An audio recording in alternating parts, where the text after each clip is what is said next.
This reading by Karl Manchester 2007. Introduction to Karl Marx's Wage, Labour and Capital by Friedrich Engels.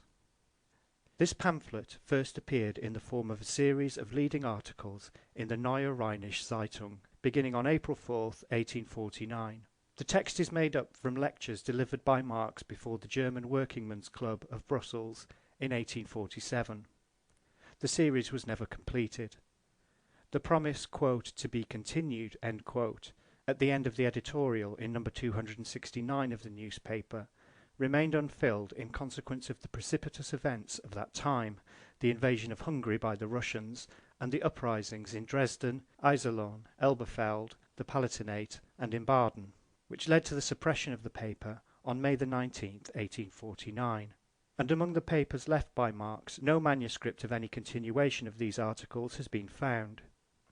Wage, Labour and Capital has appeared as an independent publication in several editions, the last of which was issued by the Swiss Cooperative Printing Association in Hottingen, Zurich, in 1884. Hitherto, the several editions have contained the exact wording of the original articles, but since at least 10,000 copies of the present edition are to be circulated as a propaganda tract, the question necessarily forced itself upon me, would Marx himself, under these circumstances, have approved of an unaltered literal reproduction of the original? Marx, in the 40s, had not yet completed his criticism of political economy. This was not done until toward the end of the 50s. Consequently, such of his writings as were published before the first instalment of his critique of political economy was finished deviate in some points from those written after 1859, and contain expressions and whole sentences which, viewed from the standpoint of his later writings, appear inexact and even incorrect. Now, it goes without saying that in ordinary editions, intended for the public in general, this earlier standpoint as a part of the intellectual development of the author has its place, that the author as well as the public has an indisputable right to an unaltered reprint of those older writings. In such a case, I would not have dreamt of changing a single word in it, but it is otherwise when the edition is destined almost exclusively for the purpose of propaganda. In such a case, Marx himself would unquestionably have brought the old work, dating from 1849, into harmony with his new point of view, and I feel sure that I am acting in his spirit when I insert in this edition the few changes and additions which are necessary in order to attain the object in all essential points. Therefore, I say to the reader at once, the pamphlet is not as Marx wrote it in 1849, but approximately as Marx would have written it in 1891. Moreover, so many copies of the original text are in circulation that these will suffice until I can publish it again unaltered in a complete edition of Marx's works, to appear at some future time.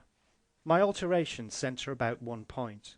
According to the original reading, the worker sells his labour for wages, which he receives from the capitalist. According to the present text, he sells his labour power. And for this change I must render an explanation to the workers, in order that they may understand that we are not quibbling or word juggling, but are dealing here with one of the most important points in the whole range of political economy. To the bourgeois, in order that they may convince themselves how greatly the uneducated workers, who can be easily made to grasp the most difficult economic analyses, excel our supercilious, cultured folk, for whom such ticklish problems remain insoluble their whole life long. Classical political economy borrowed from the industrial practice the current notion of the manufacturer that he buys and pays for the labour of his employees. Footnote. Quote, by classical political economy I understand that economy which, since the time of W. Petty, has investigated the real relations of production in bourgeois society, in contradistinction to vulgar economy, which deals with appearances only, ruminates without ceasing on the materials long since provided by scientific economy, and there seeks plausible explanations of the most obtrusive phenomena for bourgeois daily use, but for the rest confines itself to systematizing in a pedantic way, and proclaiming for everlasting truths trite ideas held by the self-complacent bourgeoisie with regard to their own world, to them the best of all possible worlds. End footnote. This conception had been quite serviceable for the business purposes of the manufacturer, his bookkeeping and price calculation. but naively carried over into political economy, it there produced truly wonderful errors and confusions. Political economy finds it an established fact that the prices of all commodities, among them the price of the commodity which it calls labour, continually change, that they rise and fall in consequence of the most diverse circumstances, which often have no connection whatsoever with the production of the commodities themselves, so that prices appear to be determined as a rule by pure chance. As soon, therefore, as political economy stepped forth as a science, it was one of its first tasks to search for the law that hid itself behind this chance, which apparently determined the prices of commodities, and which in reality controlled this very chance. Among the prices of commodities, fluctuating and oscillating, now upward, now downward, the fixed central point was searched for around which these fluctuations and oscillations were taking place. In short, starting from the price of commodities, political economy sought for the value of commodities as the regulating law, by means of which all price fluctuations could be explained, and to which they could all be reduced in the last resort. And so, classical political economy found that the value of a commodity was determined by the labour incorporated in it and requisite to its production. With this explanation it was satisfied, and we too may, for the present, stop at this point. But to avoid misconceptions, I will remind the reader that today this explanation has become wholly inadequate. Marx was the first to investigate thoroughly into the value-forming quality of labour, and to discover that not all labour which is apparently or even really necessary to the production of a commodity imparts under all circumstances to this commodity a magnitude of value corresponding to the quantity of labour used up. If, therefore, we say in short, with economists like Ricardo, that the value of a commodity is determined by the labour necessary to its production, we always imply the reservations and restrictions made by Marx. Thus much for our present purpose. Further information can be found in Marx's Critique of Political Economy, which appeared in 1859, and in the first volume of Capital. But as soon as the economists applied this determination of value by labour to the commodity labour, they fell from one contradiction into another. How is the value of labour determined? By the necessary labour embodied in it. But how much labour is embodied in the labour of a labourer of a day, a week, a month, a year? If labour is the measure of all values, we can express the value of labour only in labour. But we know absolutely nothing about the value of an hour's labour, if all that we know about it is that it is equal to 1 hour's labour. So, thereby we have not advanced one hair's breadth nearer our goal. We are constantly turning about in a circle. Classical economics, therefore, essayed another turn. It said, the value of a commodity is equal to its cost of production. But what is the cost of production of labour? In order to answer this question, the economists are forced to strain logic just a little. Instead of investigating the cost of production of labour itself, which unfortunately cannot be ascertained, they now investigate the cost of production of the labourer.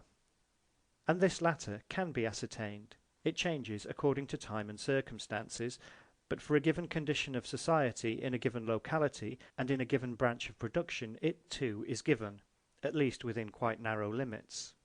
We live today under the regime of capitalist production, under which a large and steadily growing class of the population can live only on the condition that it works for the owners of the means of production, tools, machines, raw materials and means of subsistence, in return for wages.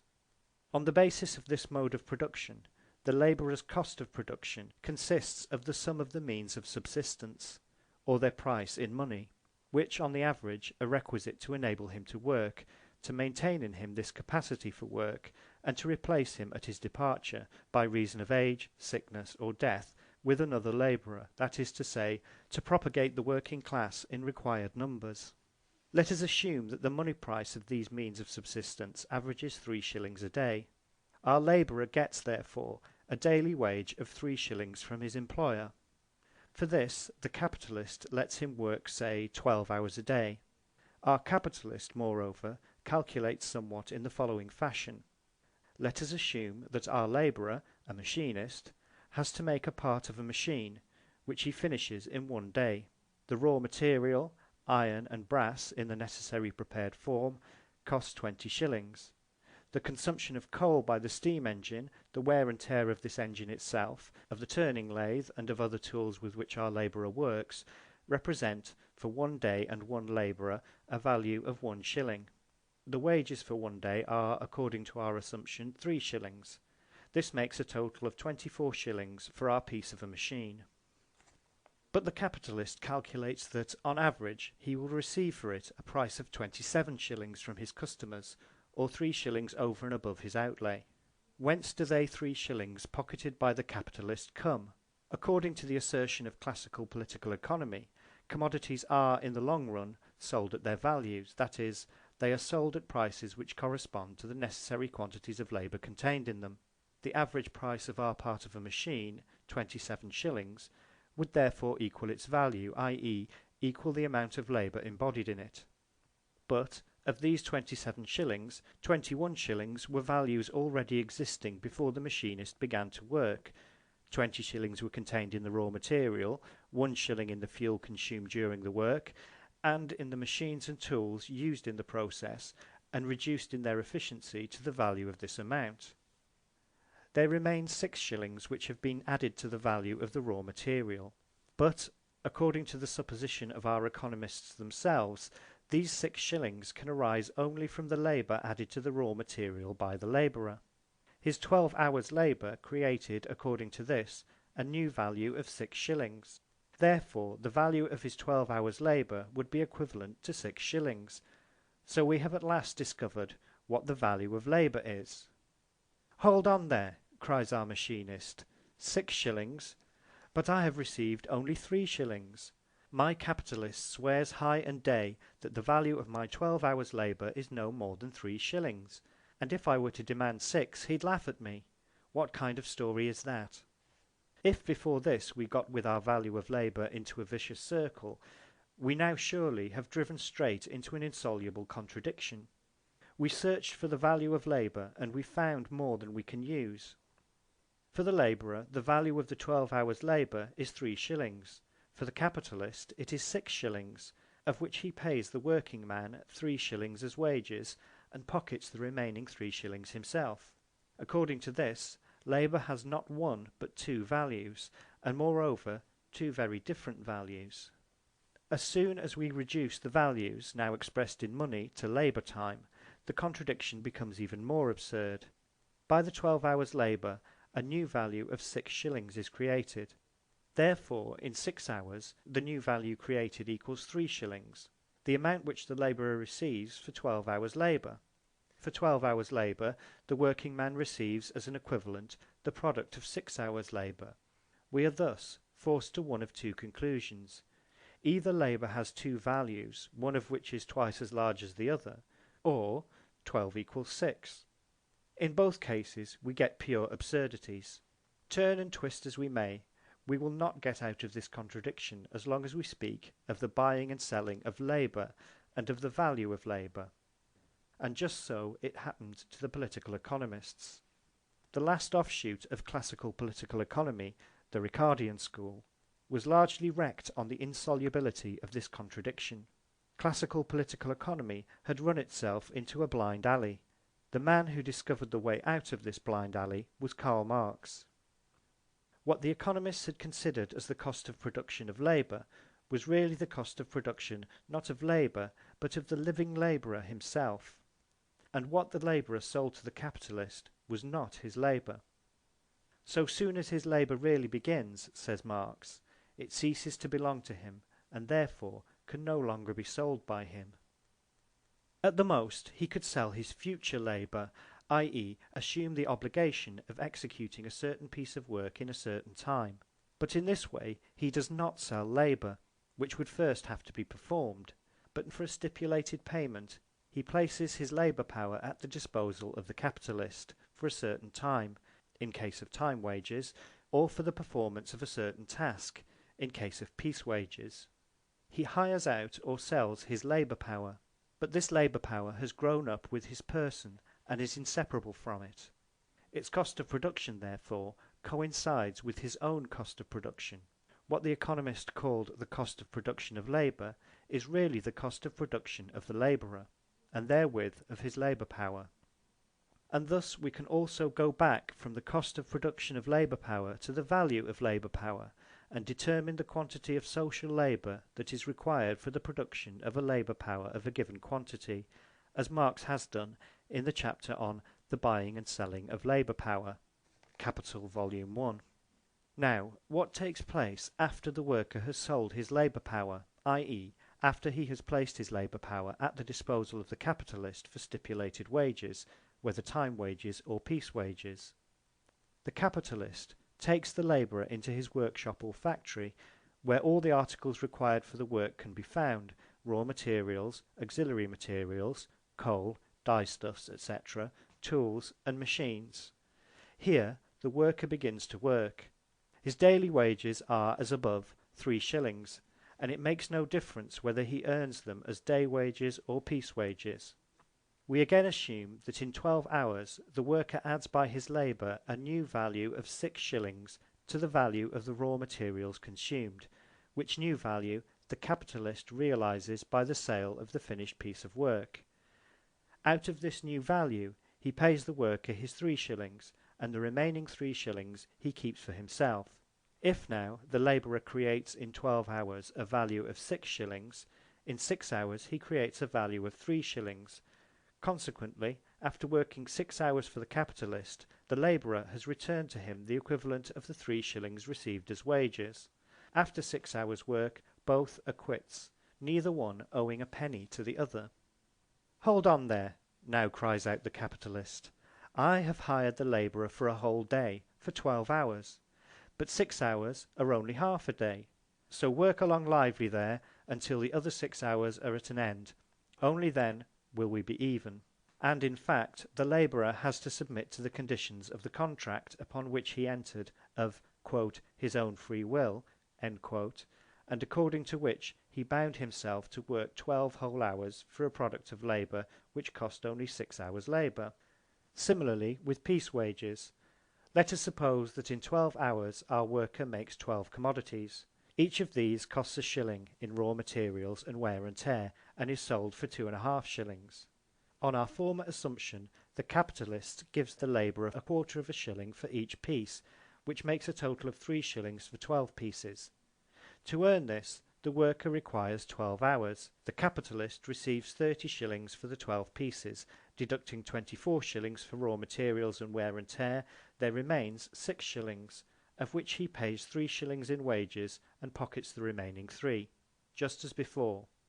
Here also the worker labours 6 hours for himself, i.e. to replace his wages, half an hour in each of the 12 hours, and 6 hours for the capitalist. The rock upon which the best economists were stranded, as long as they started out from the value of labour, vanishes as soon as we make our starting point the value of labour power. Labour power is, in our present-day capitalist society, a commodity like every other commodity, but yet a very peculiar commodity. It has, namely, the peculiarity of being a value-creating force, the source of value, and, moreover, when properly treated, the source of more value than it possesses itself. In the present state of production, human labour power not only produces in a day a greater value than it itself possesses and costs, but with each new scientific discovery, with each new technical invention, there also rises the surplus of its daily production over its daily cost, while as a consequence there diminishes that part of the working day in which the labourer produces the equivalent of his day's wages, and, on the other hand, lengthens that part of the working day in which he must present labour gratis to the capitalist. And this is the economic constitution of our entire modern society. The working class alone produces all values, for value is only another expression for labour, that expression, namely, by which is designated, in our capitalist society of today, the amount of socially necessary labour embodied in a particular commodity. But these values produced by the workers do not belong to the workers. They belong to the owners of the raw materials, machines, tools, and money, which enable them to buy the labour power of the working class. Hence the working class gets back only a part of the entire mass of products produced by it, And as we have just seen, the other portion which the capitalist class retains, and which it has to share at most only with the landlord class, is increasing with every new discovery and invention, while the share which falls to the working class per capita rises but little and very slowly, or not at all, and under certain conditions it may even fall. But these discoveries and inventions which supplant one another with ever increasing speed, this productiveness of human labour which increases from day to day to unheard of proportions, at last gives rise to a conflict, in which present capitalistic economy must go to ruin. On the one hand, immeasurable wealth and a superfluity of products with which the buyer cannot cope. On the other hand, the great mass of society proletarianized, transformed into wage labourers, and thereby disabled from apportioning to themselves that superfluity of products. The splitting up of society into a small class immoderately rich and a large class of wage labourers devoid of all property brings it about that this society smothers in its own superfluity, while the great majority of its members are scarcely or not at all protected from extreme want. This condition becomes every day more absurd and more unnecessary. It must be gotten rid of. It can be gotten rid of. A new social order is possible, in which the class differences of today will have disappeared, and in which, perhaps after a short transition period which, though somewhat deficient in other respects, will in any case be very useful morally, there will be the means of life, of the enjoyment of life, and of the development and activity of all bodily and mental faculties, through the systematic use and further development of the enormous productive powers of society, which exist with us even now, with equal obligation upon all to work. And that the workers are growing ever more determined to achieve this new social order will be proven on both sides of the ocean on this dawning May Day and on Sunday, May the 3rd. Friedrich Engels, London, April the 30th, 1891. End of introduction.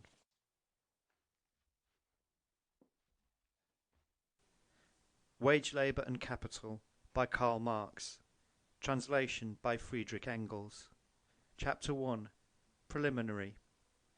From various quarters we have been reproached for neglecting to portray the economic conditions which form the material basis of the present struggles between classes and nations. With set purpose, we have hitherto touched upon these conditions only when they forced themselves upon the surface of the political conflicts. It was necessary, beyond everything else, to follow the development of the class struggle in the history of our own day, and to prove empirically, by the actual and daily newly created historical material, that with the subjection of the working class, accomplished in the days of February and March 1848, the opponents of that class, the bourgeois republicans in France, and the bourgeois and peasant classes who were fighting feudal absolutism throughout the whole continent of Europe, were simultaneously conquered, that the victory of the quote, moderate republic in France sounded at the same time the fall of the nations which had responded to the February Revolution with heroic wars of independence, and finally that, by the victory over the revolutionary working men, Europe fell back into its old double slavery, into the English-Russian slavery. The June conflict in Paris, the fall of Vienna, the tragicomedy in Berlin in November 1848, the desperate efforts of Poland, Italy and Hungary, the starvation of Ireland into submission, these were the chief events in which the European class struggle between the bourgeoisie and the working class was summed up, and from which we proved that every revolutionary uprising, however remote from the class struggle its object might appear, must of necessity fail until the revolutionary working class shall have conquered, that every social reform must remain a utopia until the proletarian revolution and the feudalistic counter-revolution have been pitted against each other in a world-wide war. In our presentation, as in reality, Belgium and Switzerland were tragicomic, caricaturish genre pictures in the great historic tableau. The one the model state of the bourgeois monarchy, the other the model state of the bourgeois republic, both of them states that flatter themselves to be just as free from the class struggle as from the European Revolution. But now, after our readers have seen the class struggle of the year 1848 develop into colossal political proportions, it is time to examine more closely the economic conditions themselves upon which is founded the existence of the capitalist class and its class rule, as well as the slavery of the workers. We shall present the subject in three great divisions: the relation of wage labour to capital, the slavery of the worker, the rule of the capitalist. The inevitable ruin of the middle classes, petty bourgeois, and the so-called commons, peasants, under the present system.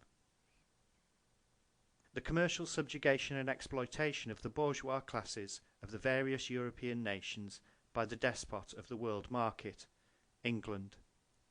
We shall seek to portray this as simply and popularly as possible, and shall not presuppose a knowledge of even the most elementary notions of political economy.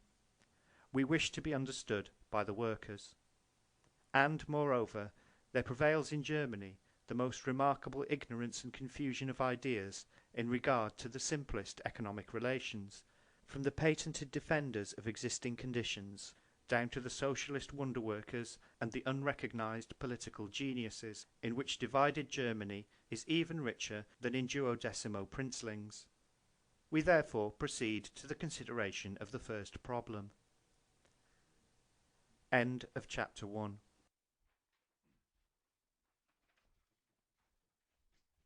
Chapter 2. What are wages? How are they determined? If several workmen were to be asked, how much wages do you get? One would reply, I get 2 shillings a day, and so on. According to the different branches of industry in which they are employed, they would mention different sums of money that they receive from their respective employers for the completion of a certain task, for example, for weaving a yard of linen, or for setting a page of type. Despite the variety of their statements, they would all agree upon one point, that wages are the amount of money which the capitalist pays for a certain period of work or for a certain amount of work. Consequently, it appears that the capitalist buys their labour with money, and that for money they sell him their labour. But this is merely an illusion. What they actually sell to the capitalist for money is their labour power. This labour power the capitalist buys for a day, a week, a month, etc. And after he has bought it, he uses it up by letting the worker labour during the stipulated time. With the same amount of money with which the capitalist has bought their labour power, for example with 2 shillings, he could have bought a certain amount of sugar, or of any other commodity. The 2 shillings with which he bought 20 pounds of sugar is the price of the 20 pounds of sugar. The 2 shillings with which he bought 12 hours' use of labour power is the price of 12 hours' labour. Labour power, then, is a commodity, no more, no less so than is the sugar. The first is measured by the clock, the other by the scales. Their commodity, labour power, the workers exchange for the commodity of the capitalist, for money.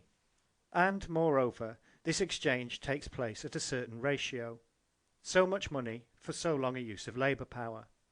For 12 hours weaving, 2 shillings. And these 2 shillings, do they not represent all the other commodities which I can buy for 2 shillings? Therefore, actually, the worker has exchanged his commodity, labour power, for commodities of all kinds, and, moreover, at a certain ratio. By giving him 2 shillings, the capitalist has given him so much meat, so much clothing, so much wood, light, etc., in exchange for his day's work. The 2 shillings therefore express the relation in which labour power is exchanged for other commodities. The exchange value of labour power. The exchange value of a commodity estimated in money is called its price. Wages, therefore, are only a special name for the price of labour power, and are usually called the price of labour. It is the special name for the price of this peculiar commodity, which has no other repository than human flesh and blood. Let us take any worker, for example a weaver. The capitalist supplies him with the loom and yarn. The weaver applies himself to work and the yarn is turned into cloth. The capitalist takes possession of the cloth and sells it for 20 shillings, for example. Now, are the wages of the weaver a share of the cloth, of the 20 shillings, of the product of the work? By no means. Long before the cloth is sold, perhaps long before it is fully woven, the weaver has received his wages. The capitalist, then, does not pay his wages out of the money which he will obtain from the cloth, but out of money already on hand. Just as little as loom and yarn are the product of the weaver to whom they are supplied by the employer, just so little are the commodities which he receives in exchange for his commodity, labour power, his product. It is possible that the employer found no purchasers at all for the cloth. It is possible that he did not get even the amount of the wages by its sale. It is possible that he sells it very profitably in proportion to the weaver's wages. But all that does not concern the weaver. With a part of his existing wealth, of his capital, the capitalist buys the labour power of the weaver in exactly the same manner as, with another part of his wealth, he has bought the raw material, the yarn, and the instrument of labour, the loom. After he has made these purchases, and among them belongs the labour power necessary to the production of the cloth, he produces only with raw materials and instruments of labour belonging to him. For our good weaver too is one of the instruments of labour, and being in this respect on a par with the loom, he has no more share in the product, the cloth, or in the price of the product, than the loom itself has. Wages, therefore, are not a share of the worker in the commodities produced by himself. Wages are that part of already existing commodities with which the capitalist buys a certain amount of productive labour power. Consequently, labour power is a commodity which its possessor, the wage worker, sells to the capitalist. Why does he sell it? It is in order to live. But the putting of labour power into action, i.e. the work, is the active expression of the labourer's own life, and this life activity he sells to another person in order to secure the necessary means of life. His life activity, therefore, is but a means of securing his own existence. He works that he may keep alive.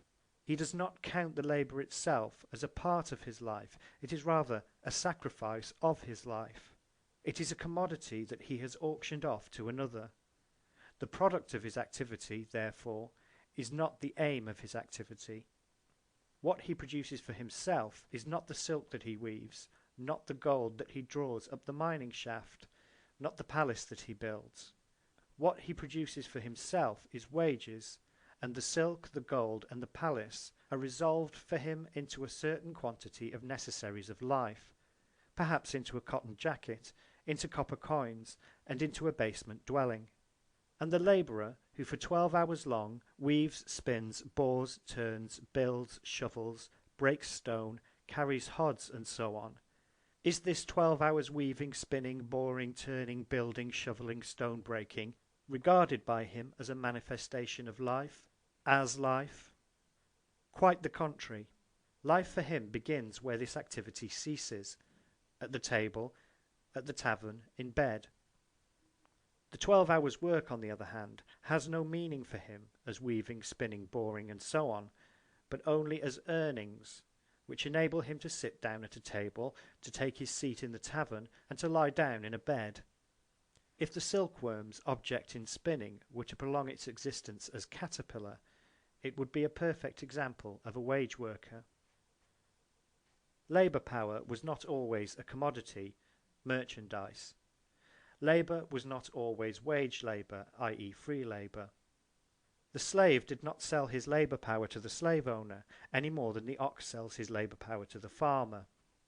The slave, together with his labour power, was sold to his owner once for all.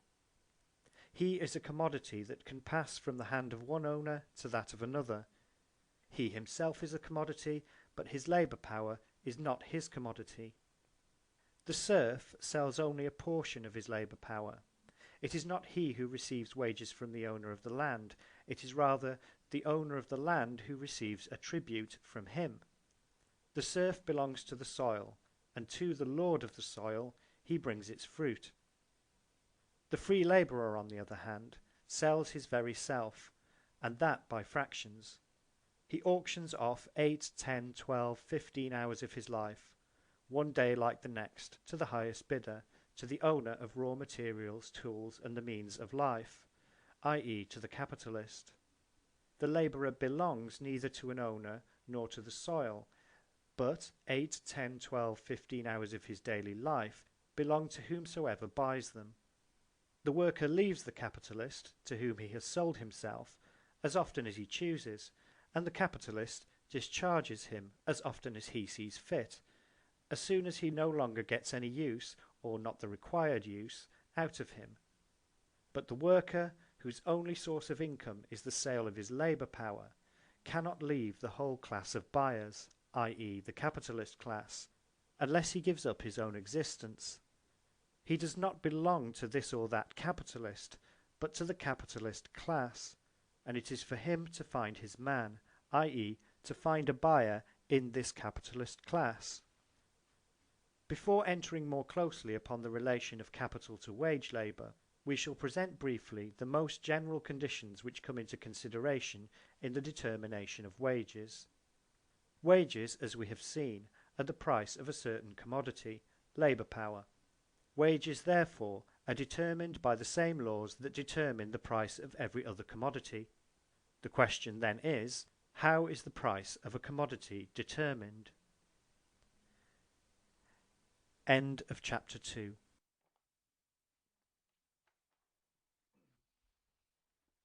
Chapter 3. By what is the price of a commodity determined? By the competition between buyers and sellers, by the relation of the demand to the supply, of the call to the offer. The competition by which the price of a commodity is determined is threefold. The same commodity is offered for sale by various sellers. Whoever sells commodities of the same quality most cheaply is sure to drive the other sellers from the field and to secure the greatest market for himself. The sellers therefore fight among themselves for the sales, for the market. Each one of them wishes to sell, and to sell as much as possible, and if possible to sell alone, to the exclusion of all other sellers. Each one sells cheaper than the other. Thus there takes place a competition among the sellers, which forces down the price of the commodities offered by them. But there is also a competition among the buyers. This, upon its side, causes the price of the proffered commodities to rise. Finally, there is competition between the buyers and the sellers. These wish to purchase as cheaply as possible, those to sell as dearly as possible. The result of this competition between buyers and sellers will depend upon the relations between the two above-mentioned camps of competitors, i.e. upon whether the competition in the army of sellers is stronger. Industry leads two great armies into the field against each other, and each of these again is engaged in a battle among its own troops, in its own ranks. The army among whose troops there is less fighting carries off the victory over the opposing host. Let us suppose that there are 100 bales of cotton in the market, and at the same time purchasers for 1,000 bales of cotton. In this case, the demand is 10 times greater than the supply. Competition among the buyers, then, will be very strong. Each of them tries to get hold of 1 bale, if possible, of the whole 100 bales. This example is no arbitrary supposition. In the history of commerce, we have experienced periods of scarcity of cotton, when some capitalists united together and sought to buy up not 100 bales, but the whole cotton supply of the world. In the given case, then, one buyer seeks to drive the others from the field by offering a relatively higher price for the bales of cotton. The cotton sellers, who perceive the troops of the enemy in the most violent contention among themselves, and who therefore are fully assured of the sale of their whole 100 bales, will beware of pulling one another's hair in order to force down the price of cotton at the very moment in which their opponents race with one another to screw it up high. So, all of a sudden, peace reigns in the army of sellers. They stand opposed to the buyers like one man, fold their arms in philosophic contentment, and their claims would find no limit did not the offers of even the most importunate of buyers have a very definite limit. If, then, the supply of a commodity is less than the demand for it, competition among the sellers is very slight, or there may be none at all among them. In the same proportion in which this competition decreases, the competition among the buyers increases. Result, a more or less considerable rise in the prices of commodities. It is well known that the opposite case, with the opposite result, happens more frequently. Great excess of supply over demand, desperate competition among the sellers, and a lack of buyers, forced sales of commodities at ridiculously low prices. But what is a rise and what a fall of prices? What is a high and what a low price? A grain of sand is high when examined through a microscope, and a tower is low when compared with a mountain. And if the price is determined by the relation of supply and demand, by what is the relation of supply and demand determined? Let us turn to the first worthy citizen we meet. He will not hesitate one moment, but, like Alexander the Great, will cut this metaphysical knot with his multiplication table. He will say to us, if the production of the commodities which I sell has cost me £100, and out of the sale of these goods I make £110, within the year, you understand, that's an honest, sound, reasonable profit. But if in the exchange I receive £120 or £130, that's a higher profit, and if I should get as much as £200, that would be an extraordinary, an enormous profit. What is it then that serves this citizen as the standard of his profit? The cost of the production of his commodities. If in exchange for these goods he receives a quantity of other goods whose production has cost less, he has lost. If he receives in exchange for his goods a quantity of other goods whose production has cost more, he has gained. And he reckons the falling or rising of the profit according to the degree at which the exchange value of his goods stands, whether above or below his zero, the cost of production. We have seen how the changing relation of supply and demand causes now a rise, now a fall of prices, now high, now low prices. If the price of a commodity rises considerably owing to a failing supply or a disproportionately growing demand, then the price of some other commodity must have fallen in proportion. For of course the price of a commodity only expresses in money the proportion in which other commodities will be given in exchange for it. If, for example, the price of a yard of silk rises from 2 to 3 shillings, the price of silver has fallen in relation to the silk, and in the same way the prices of all other commodities whose prices have remained stationary have fallen in relation to the price of silk.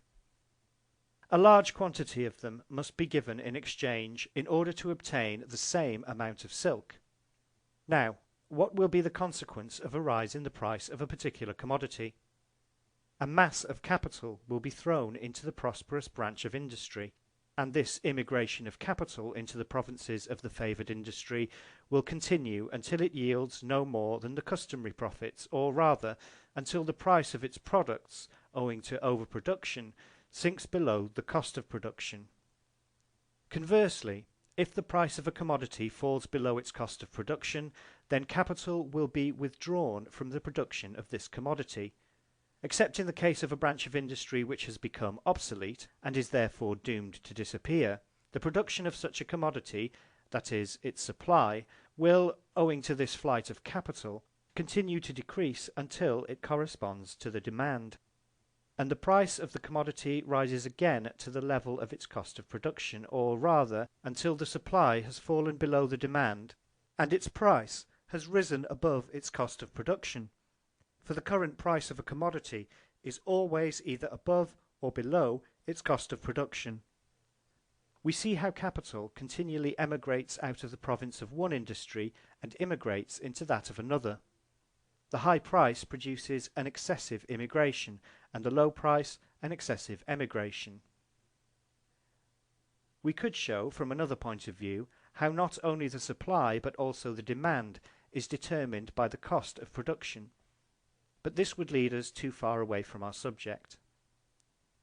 We have just seen how the fluctuations of supply and demand always bring the price of a commodity back to its cost of production.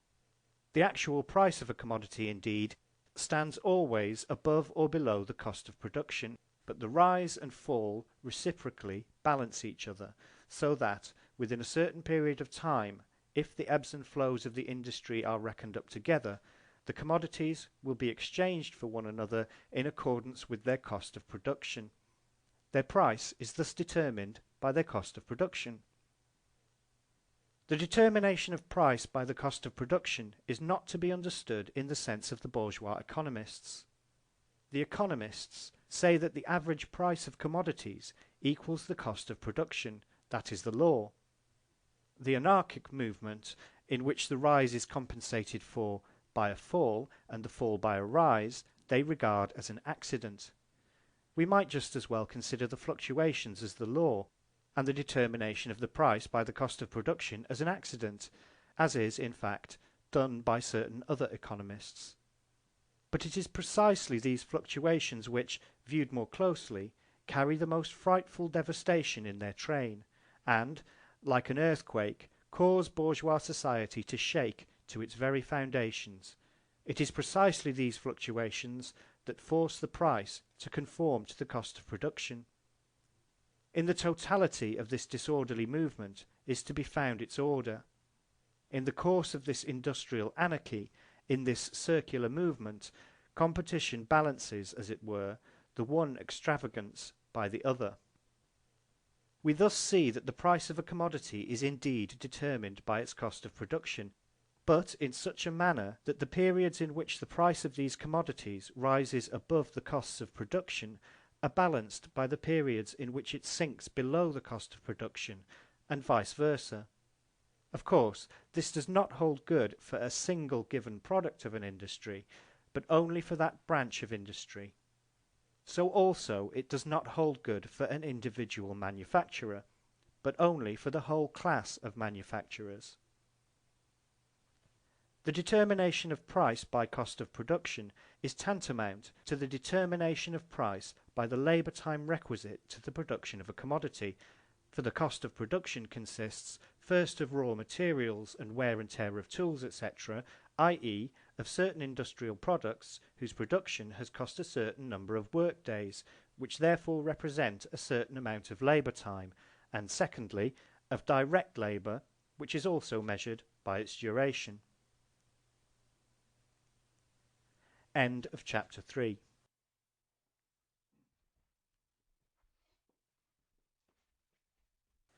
Chapter 4. By what are wages determined? Now, the same general laws which regulate the price of commodities in general naturally regulate wages, or the price of labour power.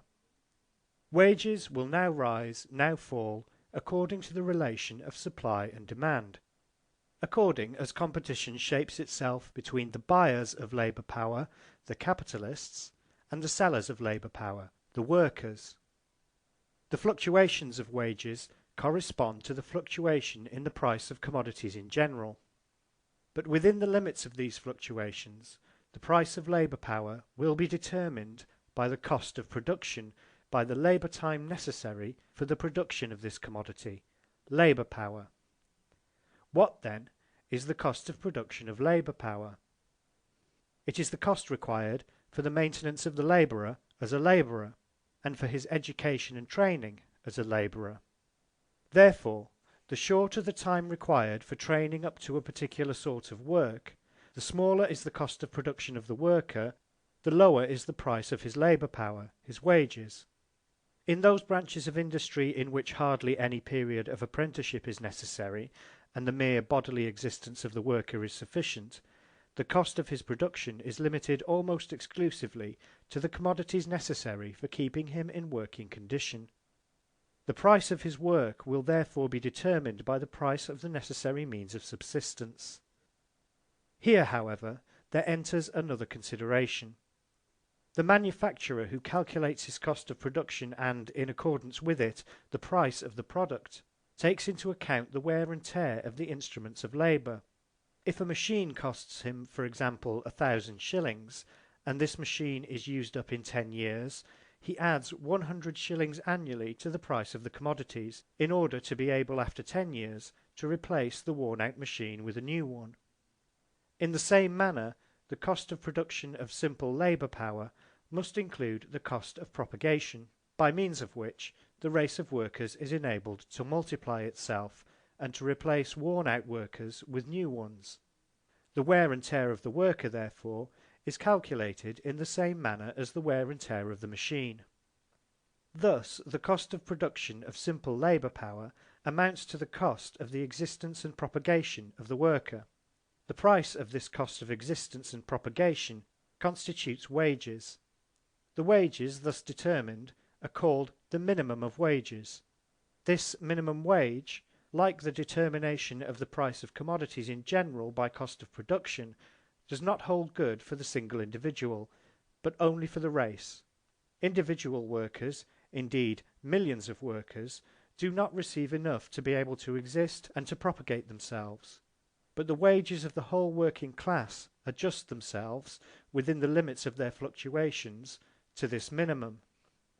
Now that we have come to an understanding in regard to the most general laws which govern wages, as well as the price of every other commodity, we can examine our subject more particularly. End of chapter 4.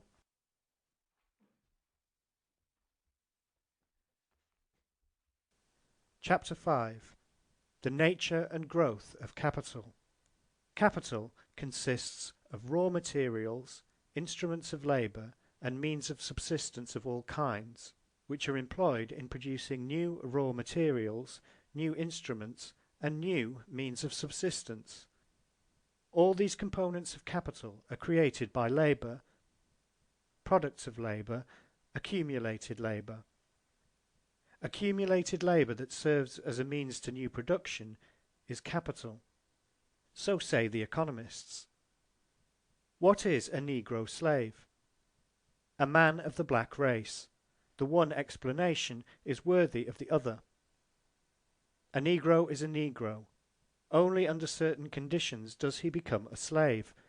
A cotton spinning machine is a machine for spinning cotton. Only under certain conditions does it become capital. Torn away from these conditions, it is as little capital as gold is itself money, or sugar is the price of sugar. In the process of production, human beings work not only upon nature, but also upon one another. They produce only by working together in a specified manner and reciprocally exchanging their activities. In order to produce, they enter into definite connections and relations to one another, and only within these social connections and relations does their influence upon nature operate, i.e., does production take place. These social relations between the producers and the conditions under which they exchange their activities and share in the total act of production will naturally vary according to the character of the means of production. With the discovery of a new instrument of warfare, the firearm, the whole internal organization of the army was necessarily altered. The relations within which individuals compose an army and can work as an army were transformed, and the relation of different armies to one another was likewise changed. We thus see that the social relations within which individuals produce, the social relations of production, are altered, transformed, with the change and development of the material means of production, of the forces of production. The relations of production in their totality constitute what is called the social relations, society, and moreover a society at a definite stage of historical development, a society with peculiar distinctive characteristics. Ancient society, feudal society, bourgeois or capitalist society are such totalities of relations of production, each of which denotes a particular stage of development in the history of mankind. Capital also is a social relation of production. It is a bourgeois relation of production, a relation of production of bourgeois society. The means of subsistence, the instruments of labour, the raw materials of which capital consists, have they not been produced and accumulated under given social conditions, within definite special relations. Are they not employed for new production under given special conditions, within definite social relations? And does not just the definite social character stamp the products which serve for new production as capital? Capital consists not only of means of subsistence, instruments of labour and raw materials, not only as material products. It consists just as much of exchange values. All products of which it consists are commodities. Capital, consequently, is not only a sum of material products, it is a sum of commodities, of exchange values, of social magnitudes. Capital remains the same whether we put cotton in the place of wool, rice in the place of wheat, steamships in the place of railroads, provided only that the cotton, the rice, the steamships, the body of capital, have the same exchange value, the same price as the wool, the wheat, the railroads, in which it was previously embodied. The bodily form of capital may transform itself continually, while capital does not suffer the least alteration. But though every capital is a sum of commodities, i.e. of exchange values, it does not follow that every sum of commodities, of exchange values, is capital. Every sum of exchange values is an exchange value. Each particular exchange value is a sum of exchange values. For example, a house worth £1,000 is an exchange value of £1,000. A piece of paper worth 1 penny is a sum of exchange values of 100 1/100ths of a penny. Products which are exchangeable for others are commodities. The definite proportion in which they are exchangeable forms their exchange value, or, expressed in money, their price. The quantity of these products can have no effect on their character as commodities, as representing an exchange value, as having a certain price. Whether a tree be large or small, it remains a tree. Whether we exchange iron in pennyweights or hundredweights for other products, does this alter its character, its being a commodity or exchange value? According to the quantity, it is a commodity of greater or lesser value, of higher or lower price. How then does a sum of commodities, of exchange values, become capital? Thereby that as an independent social power, i.e. as the power of a part of society, it preserves itself and multiplies by exchange with direct living labour power. The existence of a class which possess nothing but the ability to work is a necessary presupposition of capital. It is only the dominion of past accumulated materialized labour over immediate living labour that stamps the accumulated labour with the character of capital. Capital does not consist in the fact that accumulated labour serves living labour as a means for new production. It consists in the fact that living labour serves accumulated labour as the means of preserving and multiplying its exchange value. End of chapter 5.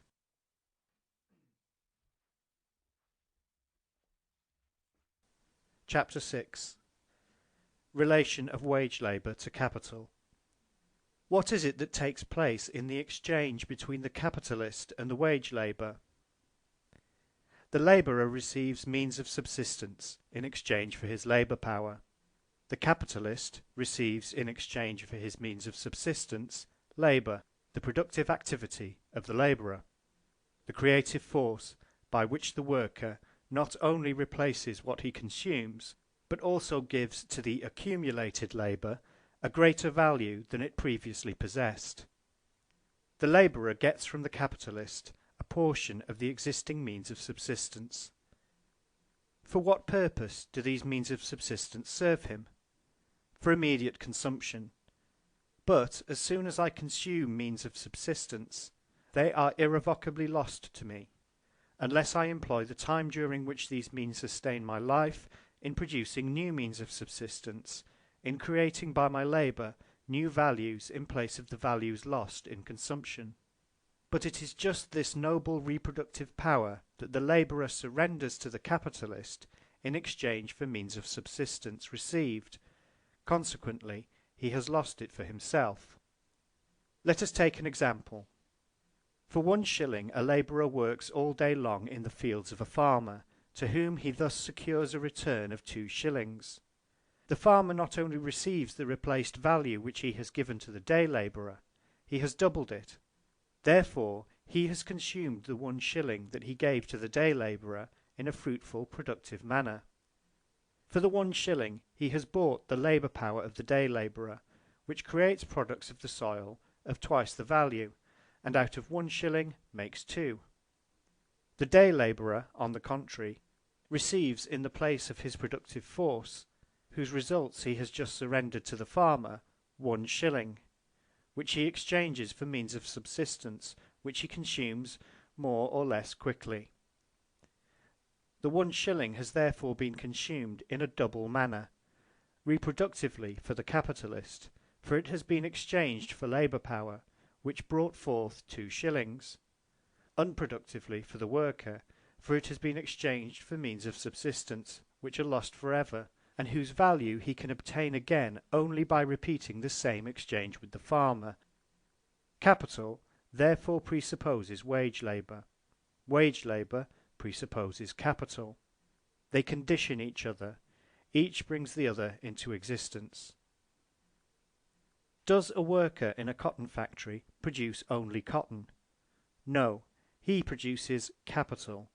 He produces values which serve anew to command his work and to create by means of it new values.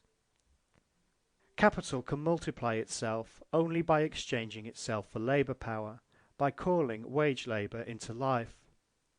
The labour power of the wage labourer can exchange itself for capital only by increasing capital, by strengthening that very power whose slave it is.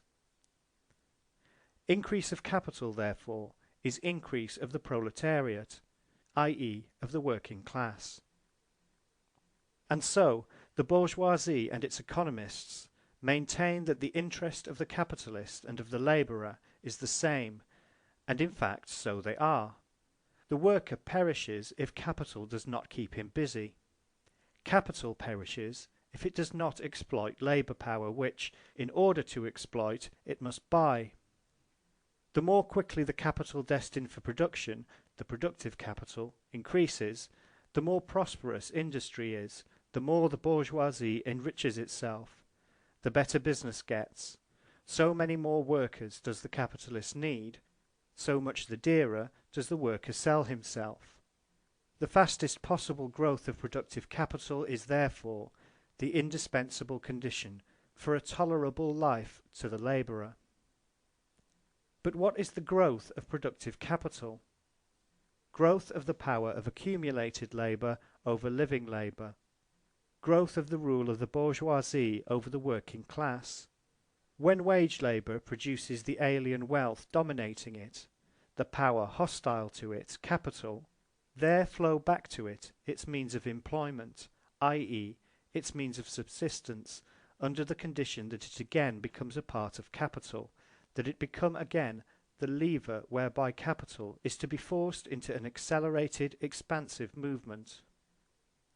To say that the interests of capital and the interests of the workers are identical signifies only this, that capital and wage labour are 2 sides of one and the same relation. The one conditions the other in the same way that the usurer and the borrower condition each other. As long as the wage labourer remains a wage labourer, his lot is dependent upon capital. That is what the boasted community of interests between worker and capitalists amounts to. If capital grows, the mass of wage labour grows, the number of wage workers increases. In a word, the sway of capital extends over a greater mass of individuals. Let us suppose the most favourable case. If productive capital grows, the demand for labour grows. It therefore increases the price of labour power, wages. A house may be large or small. As long as the neighbouring houses are likewise small, it satisfies all social requirement for a residence. But let there arise next to the little house a palace, and the little house shrinks to a hut. The little house now makes it clear that its inmate has no social position at all to maintain, or but a very insignificant one. And however high it may shoot up in the course of civilization, if the neighbouring palace rises in equal or even in greater measure, the occupant of the relatively little house will always find himself more uncomfortable, more dissatisfied, more cramped within his four walls. An appreciable rise in wages presupposes a rapid growth of productive capital. Rapid growth of productive capital calls forth just as rapid a growth of wealth, of luxury, of social needs and social pleasures. Therefore, although the pleasures of the labourer have increased, the social gratification which they afford has fallen in comparison with the increased pleasures of the capitalist, which are inaccessible to the worker, in comparison with the stage of development of society in general. Our wants and pleasures have their origin in society. We therefore measure them in relation to society. We do not measure them in relation to the objects which serve for their gratification. Since they are of a social nature, they are of a relative nature. But wages are not at all determined merely by the sum of commodities for which they may be exchanged.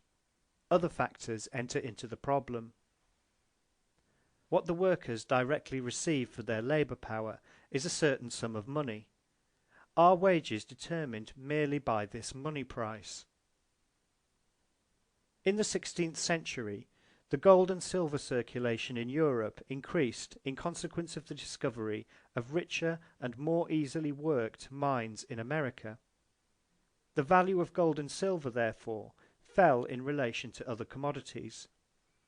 The workers received the same amount of coined silver for their labour power as before. The money price of their work remained the same, and yet their wages had fallen. For in exchange for the same amount of silver, they obtained a smaller amount of other commodities. This was one of the circumstances which furthered the growth of capital, the rise of the bourgeoisie, in the 18th century. Let us take another case. In the winter of 1847, in consequence of bad harvest, the most indispensable means of subsistence, grains, meat, butter, cheese, etc., rose greatly in price. Let us suppose that the workers still received the same sum of money for their labour power as before. Did not their wages fall? To be sure. For the same money they received in exchange less bread, meat, etc. Their wages fell, not because the value of silver was less, but because the value of the means of subsistence had increased. Finally, let us suppose that the money price of labour power remained the same, while all agricultural and manufactured commodities had fallen in price because of the employment of new machines, of favourable seasons, etc. For the same money, the workers could now buy more commodities of all kinds. Their wages have therefore risen, just because their money value has not changed. The money price of labour power, the nominal wages, do not therefore coincide with the actual or real wages, i.e., with the amount of commodities which are actually given in exchange for the wages. If then we speak of a rise or fall of wages, we have to keep in mind not only the money price of labour power, the nominal wages, but also the real wages.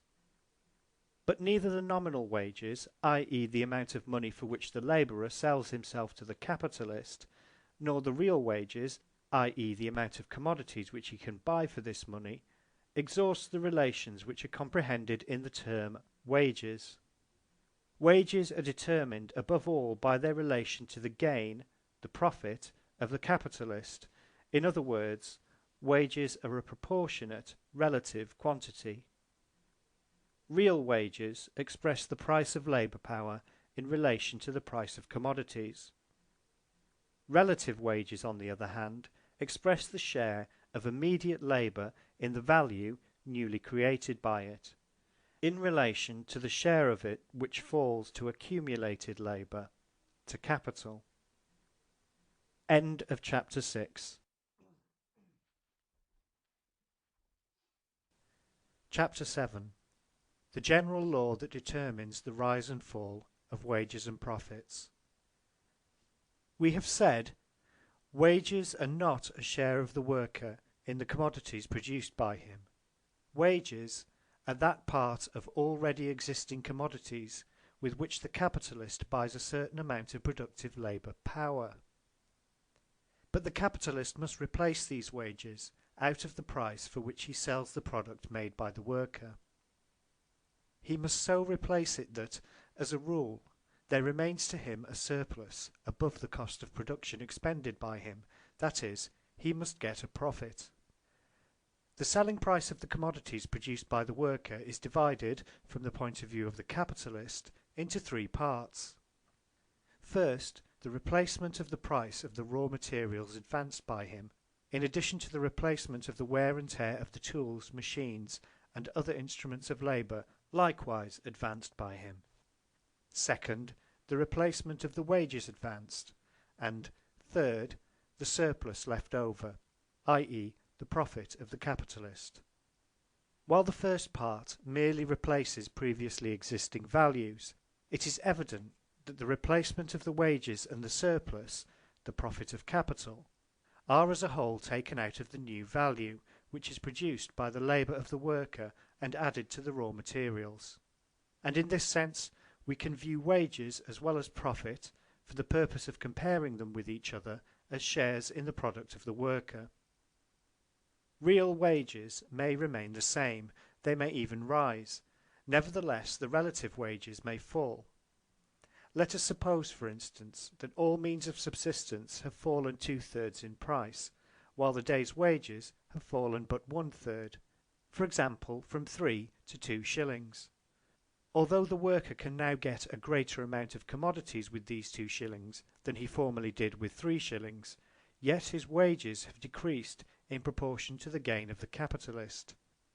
The profit of the capitalist, the manufacturers for instance, has increased 1 shilling, which means that for a smaller amount of exchange values which he pays to the worker, the latter must produce a greater amount of exchange values than before.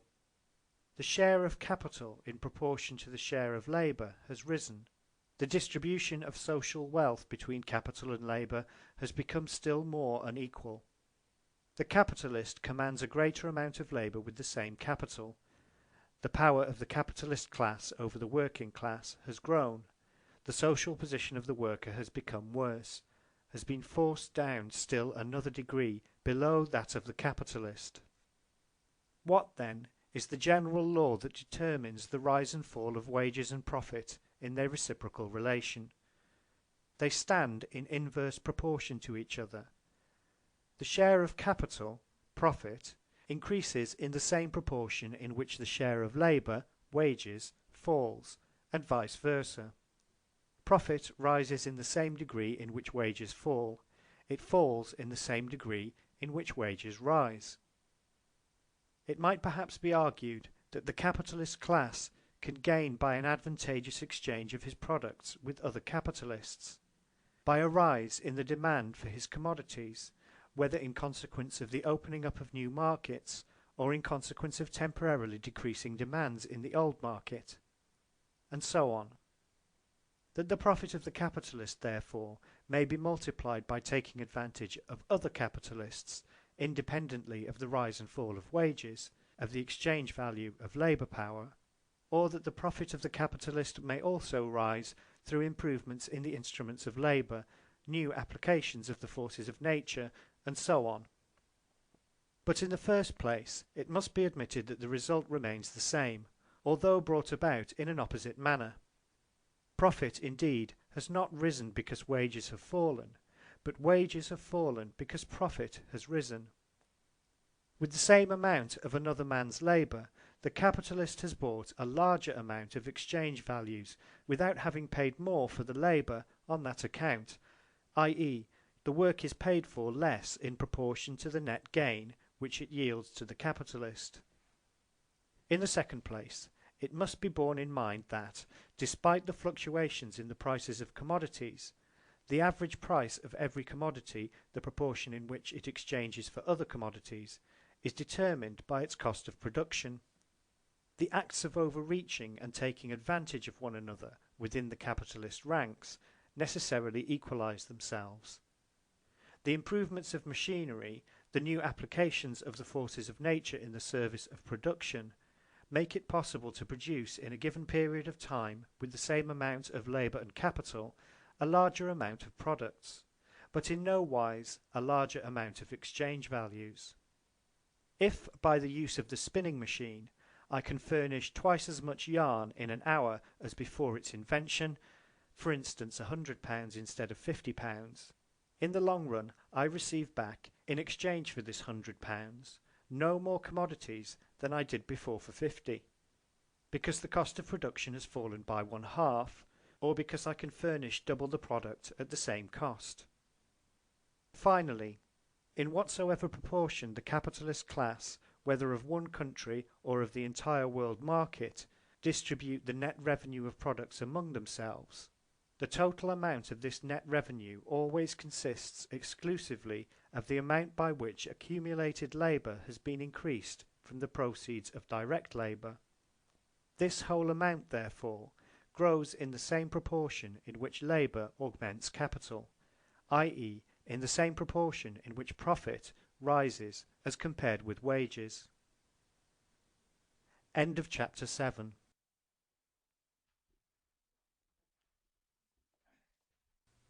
Chapter 8. The interests of capital and wage labour are diametrically opposed. Effect of growth of productive capital on wages. We thus see that even if we keep ourselves within the relation of capital and wage labour, the interests of capital and the interests of wage labour are diametrically opposed to each other. A rapid growth of capital is synonymous with a rapid growth of profits. Profits can grow rapidly only when the price of labour, the relative wages, decrease just as rapidly. Relative wages may fall, although real wages rise simultaneously with nominal wages, with the money value of labour, provided only that the real wage does not rise in the same proportion as the profit. If, for instance, in good business years wages rise 5%, while profits rise 30%, the proportional, the relative wage, has not increased, but decreased. If, therefore, the income of the worker increases with the rapid growth of capital, there is at the same time a widening of the social chasm that divides the worker from the capitalist, and increase in the power of capital over labour, a greater dependence of labour upon capital. To say that the worker has an interest in the rapid growth of capital means only this, that the more speedily the worker augments the wealth of the capitalist, the larger will be the crumbs which fall to him, the greater will be the number of workers that can be called into existence, the more can the mass of slaves dependent upon capital be increased. We have thus seen that even the most favourable situation for the working class, namely, the most rapid growth of capital, however much it may improve the material life of the worker, does not abolish the antagonism between his interests and the interests of the capitalist. Profit and wages remain as before, in inverse proportion. If capital grows rapidly, wages may rise, but the profit of capital rises disproportionately faster. The material position of the worker has improved, but at the cost of his social position. The social chasm that separates him from the capitalist has widened.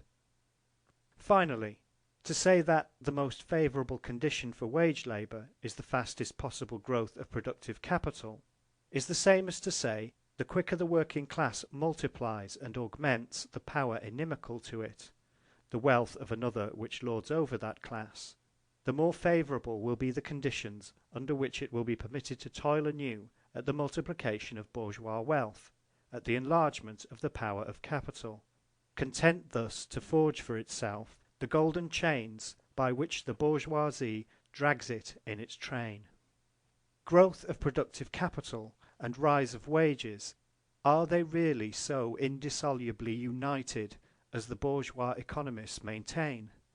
We must not believe their mere words.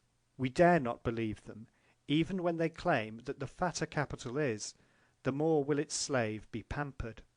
The bourgeoisie is too much enlightened. It keeps its accounts much too carefully to share the prejudices of the feudal lord, who makes an ostentatious display of the magnificence of his retinue. The conditions of existence of the bourgeoisie compel it to attend carefully to its bookkeeping. We must therefore examine more closely into the following question. In what manner does the growth of productive capital affect wages? If, as a whole, the productive capital of bourgeois society grows, there takes place a more many-sided accumulation of labour. The individual capitals increase in number and in magnitude. The multiplication of individual capitals increases the competition among capitalists. The increasing magnitude of increasing capitals provides the means of leading more powerful armies of workers with more gigantic instruments of war upon the industrial battlefield. The one capitalist can drive the other from the field and carry off his capital only by selling more cheaply. In order to sell more cheaply without ruining himself, he must produce more cheaply, i.e. increase the productive forces of labour as much as possible. But the productive forces of labour are increased above all by a greater division of labour and by a more general introduction and constant improvement of machinery. The larger the army of workers among whom the labour is subdivided, the more gigantic the scale upon which machinery is introduced, the more, in proportion, does the cost of production decrease, the more fruitful is the labour. And so there arises among the capitalists a universal rivalry for the increase of the division of labour and of machinery, and for their exploitation upon the greatest possible scale. If now, by a greater division of labour, by the application and improvement of new machines, by a more advantageous exploitation of the forces of nature on a larger scale, a capitalist has found the means of producing with the same amount of labour, whether it be direct or accumulated labour, a larger amount of products of commodities than his competitors, if for instance he can produce a whole yard of linen in the same labour time in which his competitors weave half a yard, how will this capitalist act?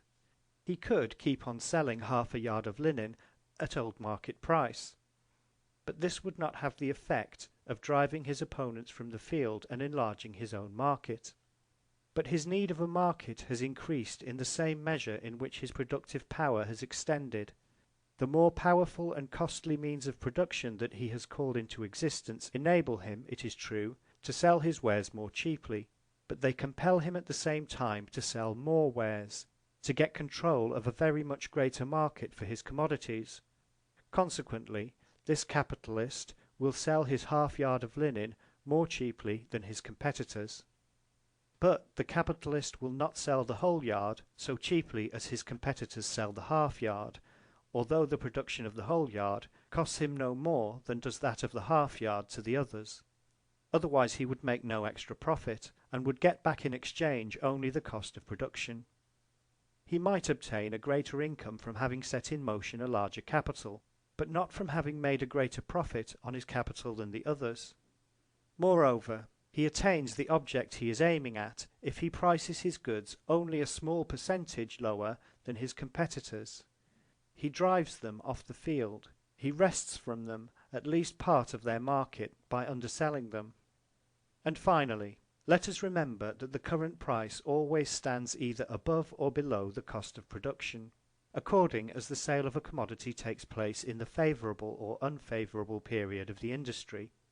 According as the market price of the yard of linen stands above or below its former cost of production, will the percentage vary at which the capitalist who has made use of the new and more faithful means of production sells above his real cost of production. But the privilege of our capitalist is not of long duration. Other competing capitalists introduce the same machines, the same division of labour, and introduce them upon the same or even upon a greater scale. And finally, this introduction becomes so universal that the price of the linen is lowered not only below its old, but even below its new cost of production. The capitalists therefore find themselves, in their mutual relations, in the same situation in which they were before the introduction of the new means of production. and if they are by these means enabled to offer double the product at the old price, they are now forced to furnish double the product for less than the old price. Having arrived at the new point, the new cost of production, the battle for supremacy in the market has to be fought out anew. Given more division of labour and more machinery, and there results a greater scale upon which division of labour and machinery are exploited, and competition again brings the same reaction against this result. End of chapter 8.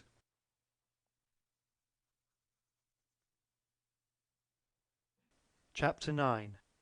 Effect of capitalist competition on the capitalist class, the middle class, and the working class. We thus see how the method of production and the means of production are constantly enlarged, revolutionized, how division of labour necessarily draws after it greater division of labour, the employment of machinery, greater employment of machinery, work upon a large scale, work upon a still greater scale. This is the law that continually throws capitalist production out of its old ruts, and compels capital to strain ever more the productive forces of labour, for the very reason that it has already strained them. The law that grants it no respite, and constantly shouts in its ear, "March, march." This is no other law than that which, within the periodical fluctuations of commerce, necessarily adjusts the price of a commodity to its cost of production. No matter how powerful the means of production which a capitalist may bring into the field, competition will make their adoption general, and from the very moment that they have been generally adopted, the sole result of the greater productiveness of his capital will be that he must furnish at the same price 10, 20, 100 times as much as before.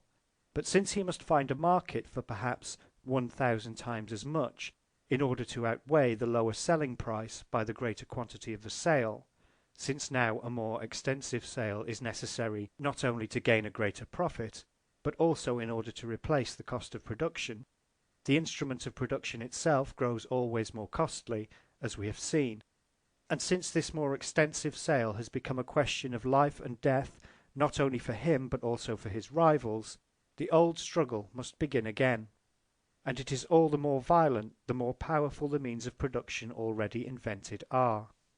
The division of labour and the application of machinery will therefore take a fresh start, and upon an even greater scale. Whatever be the power of the means of production which are employed, competition seeks to rob capital of the golden fruits of this power by reducing the price of commodities to the cost of production, in the same measure in which production is cheapened, i.e., in the same measure in which more can be produced with the same amount of labour. It compels by a law which is irresistible a still greater cheapening of production, the sale of ever greater masses of product for smaller prices. Thus the capitalist will have gained nothing more by his efforts than the obligation to furnish a greater product in the same labour time, in a word, more difficult conditions for the profitable employment of his capital. While competition, therefore, constantly pursues him with its law of the cost of production, and turns against himself every weapon that he forges against his rivals, the capitalist continually seeks to get the best of competition by relentlessly introducing further subdivision of labour and new machines, which, though more expensive, enable him to produce more cheaply, instead of waiting until the new machines shall have been rendered obsolete by competition. If we now conceive this feverish agitation as it operates in the market of the whole world, we shall be in a position to comprehend how the growth, accumulation, and concentration of capital bring in their train an ever more detailed subdivision of labour, an ever greater improvement of old machines, and a constant application of new machines, a process which goes on uninterruptedly, with feverish haste, and upon an ever more gigantic scale. But what effect do these conditions, which are inseparable from the growth of productive capital, have upon the determination of wages? The greater division of labour enables one labourer to accomplish the work of 5, 10, or 20 labourers. It therefore increases competition among the labourers 5-fold, 10-fold, or 20-fold. The labourers compete not only by selling themselves one cheaper than the other, but also by doing the work of 5, 10 or 20, and they are forced to compete in this manner by the division of labour, which is introduced and steadily improved by capital. Furthermore, to the same degree in which the division of labour increases, is the labour simplified. The special skill of the labourer becomes worthless. He becomes transformed into a simple monotonous force of production, with neither physical nor mental elasticity. His work becomes accessible to all. Therefore, competitors press upon him from all sides. Moreover, it must be remembered that the more simple, the more easily learned the work is, so much the less is its cost to production, the expense of its acquisition, and so much the lower must the wages sink, for, like the price of any other commodity, they are determined by the cost of production. Therefore, in the same manner in which labour becomes more unsatisfactory, more repulsive, do competition increase and wages decrease.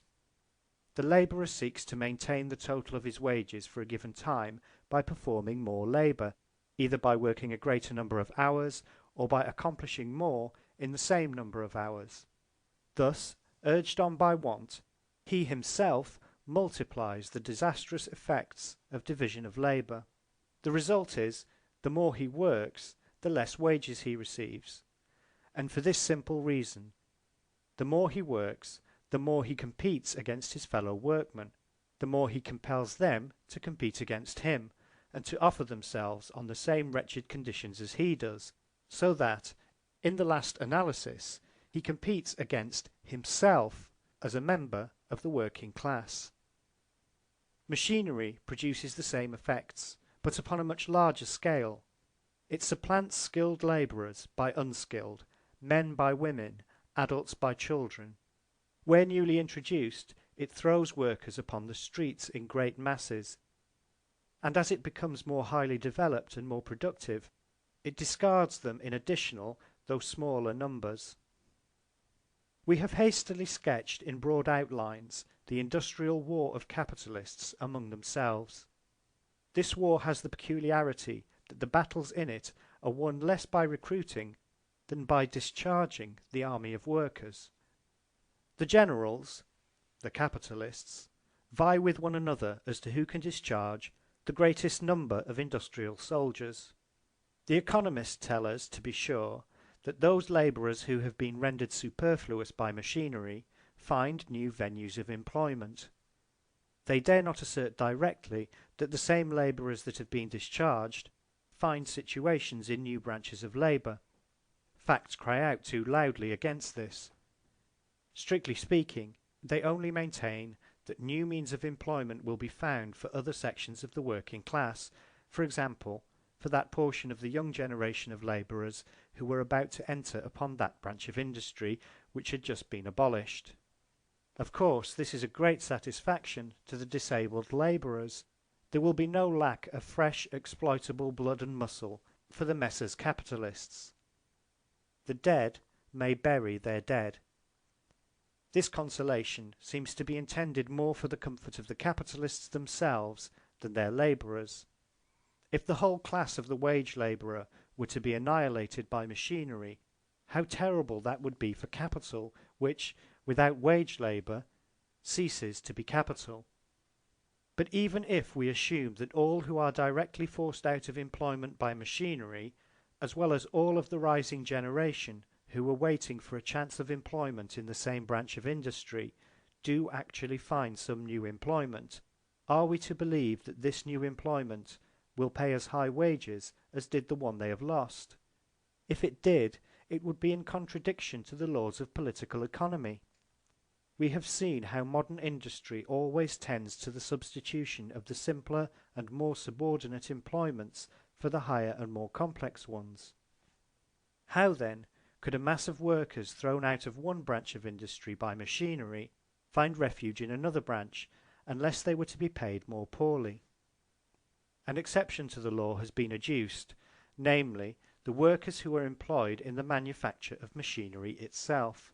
As soon as there is in industry a greater demand for and a greater consumption of machinery, it is said that the number of machines must necessarily increase, consequently also the manufacture of machines, consequently also the employment of workers in machine manufacture, and the workers employed in this branch of industry are skilled, even educated workers. Since the year 1840 this assertion, which even before that date was only half true, has lost all semblance of truth. For the most diverse machines are now applied to the manufacture of the machines themselves on quite as extensive a scale as in the manufacture of cotton yarn, and the labourers employed in machine factories can but play the role of very stupid machines alongside of the highly ingenious machines. But in place of the man who has been dismissed by the machine, the factory may employ perhaps 3 children and 1 woman. And must not the wages of the man have previously sufficed for the 3 children and 1 woman? Must not the minimum wages have sufficed for the preservation and propagation of the race? What then do these beloved bourgeois phrases prove? Nothing more than that now 4 times as many workers' lives are used up as there were previously, in order to obtain the livelihood of 1 working family. To sum up, the more productive capital grows, the more it extends the division of labour and the application of machinery. The more the division of labour and the application of machinery extend, the more does competition extend among the workers, the more do their wages shrink together. In addition, the working class is also recruited from the higher strata of society. A mass of small business men and of people living upon the interest of their capitals is precipitated into the ranks of the working class, and they will have nothing else to do than to stretch out their arms alongside the arms of the workers. Thus the forest of outstretched arms begging for work grows ever thicker, while the arms themselves grow ever leaner. It is evident that the small manufacturer cannot survive in a struggle in which the first condition of success is production upon an ever greater scale. It is evident that the small manufacturers are thereby increasing the number of candidates for the proletariat. All this requires no further elucidation. Finally, in the same measure in which the capitalists are compelled by the movement described above to exploit the already existing gigantic means of production on an ever increasing scale, and for this purpose to set in motion all the mainsprings of credit, in the same measure do they increase the industrial earthquakes, in the midst of which the commercial world can preserve itself only by sacrificing a portion of its wealth, its products, and even its forces of production, to the gods of the lower world. In short, the crises increase. They become more frequent and more violent, if for no other reason than for this alone, that in the same measure in which the mass of products grows, and there the needs for extensive markets, in the same measure does the world market shrink ever more, and ever fewer markets remain to be exploited, since every previous crisis has subjected to the commerce of the world a hitherto unconquered, or but superficially exploited, market. But capital not only lives upon labour. Like a master, at once distinguished and barbarous, it drags with it into its grave the corpses of its slaves, whole hecatombs of workers who perish in the crisis. We see that if capital grows rapidly, competition among the workers grows with even greater rapidity, i.e., the means of employment and subsistence for the working class decrease in proportion even more rapidly. But this notwithstanding, the rapid growth of capital is the most favourable condition for wage labour. End of chapter 9. End of wage labour and capital.